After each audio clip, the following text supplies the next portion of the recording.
মিস্ত্ৰী, কাঠ মিস্ত্ৰী, ৰং মিস্ত্ৰীৰ লগতে যোগালীসকলে চৰকাৰৰ পৰা লাভ কৰিব ধন।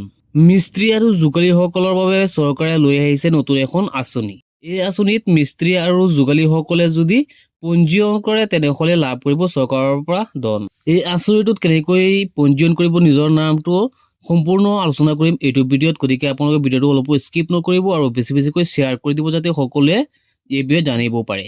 আৰু যদি আপুনি আমাৰ এই ভিডিঅ'টোত নতুনকৈ আহিছে তেনেহলে আমাৰ এই চেনেলটো ছাবস্ক্ৰাইব কৰি ৰাখিব আৰু যদি ফেচবুকত চাই আছে তেনেহলে আমাৰ পেজটো ফলো কৰিব।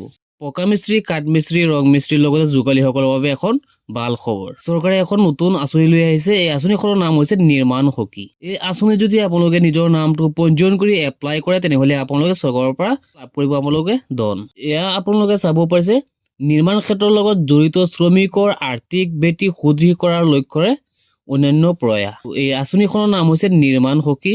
স্বচ্ছতা আৰু ক্ষীপ্ৰতাৰে নিৰ্মাণ শ্ৰমিকসকলক আৰ্থিক সাহায্য প্ৰদানৰ এক পৰ্টেল। এই পৰ্টেলৰ সুবিধাসমূহ কি আছে? ক্ৰমতে আছে শ্ৰমিকৰ পঞ্জীয়ন, আধাৰ আৰু ই শ্ৰম সংযুক্তকৰণ, প্ৰাপ্য আৰ্থিক সাহায্যৰ বাবে অনলাইন আবেদন। তলত উল্লেখ কৰিছে ইতিমধ্যে পঞ্জীয়নভুক্ত শ্ৰমিকসকলে নিজৰ আধাৰ সংযুক্ত কৰি পুনৰ এই নতুন পৰ্টেলত পঞ্জীয়ন কৰিব লাগিব। আৰু যদি আপোনালোকে তাতকৈ বেছি জানিব বিচাৰে তেনেহলে ইয়াত উল্লেখ কৰিছে সবিশেষ জানিবলৈ নিকটৱৰ্তী শ্ৰম বিষয়াৰ কাৰ্যালয় নাইবা ৰাজহুৱা সুবিধা কেন্দ্ৰ PECৰ সৈতে আপোনালোকে যোগাযোগ কৰক। আমাৰ ভিডিঅ'ৰ ডিছক্ৰিপশ্যনত লিংকটো দি আছে, সেইটো লিংকত যদি আপোনালোকে ক্লিক কৰে ডাইৰেক্ট আপোনালোকে এইটো পেজত আহি যাব পাৰিব।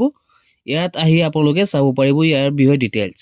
এই পেজত আহি আপোনালোকে থ্ৰীটো পাব, থ্ৰীটোত আপোনালোকে অ'কে কৰি দিব। তাৰপিছত আপোনালোকে পাব স্কিমছ এণ্ড বেনিফিটছ, এই অপশ্যনত আপোনালোকে অ'কে কৰিব। তাৰ তলত আহিব benefits provided by the board, এই অপশ্যনত আপোনালোকে অ'কে কৰিব। অলপ লোডিং লৈ নেক্সট এটা পেজ ওলাই আহিব। ইয়াত আপোনালোকে চাব পাৰিছে benefits provided by the board. ইয়াত যদি আপোনালোকৰ বুজাত অলপ অসুবিধা হয় তেনেহলে আপোনালোকে ওপৰত পাব ইংলিছ আৰু অসমীয়া। ইয়াত আপোনালোকে অসমীয়াত অ'কে কৰি দিব, তেনেহলে এই ভাষাখিনি অসমীয়ালৈ অনুবাদ হৈ যাব। তেনেহলে আপোনালোকে বুজিবলৈ অলপ সুবিধা হ'ব। ইয়াত আপোনালোকে চাব পাৰিছে নিৰ্মাণ সখী, অসম গৃহ আৰু অন্যান্য নিৰ্মাণ শ্ৰমিক কল্যাণ পৰিষদ। তলত আপোনালোকে চাব পাৰিছে অসম BOCW বৰ্ডে বৰ্তমান প্ৰায় 13খন ভিন্ন কল্যাণমূলক আঁচনি পৰিচালনা কৰি আছে। ইয়াৰে 12খন আঁচনি, 12টা আঁচনিৰ যিকোনো এটা আপোনালোকে এপ্লাই কৰিব পাৰিব।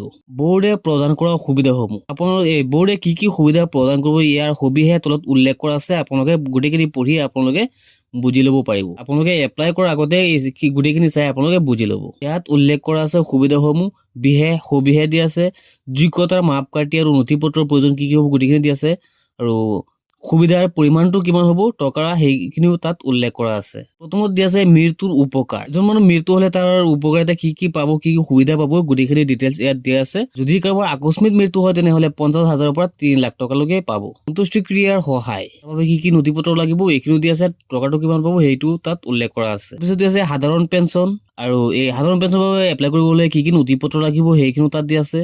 পকা মিস্ত্ৰী, কাঠ মিস্ত্ৰী, ৰং মিস্ত্ৰী আৰু লগতে যোগালীসকলে যদি এই পৰ্টেলত এপ্লাই কৰে তেনেহলে চৰকাৰৰ তৰফৰ পৰা বহুত সুবিধা লাভ কৰিব।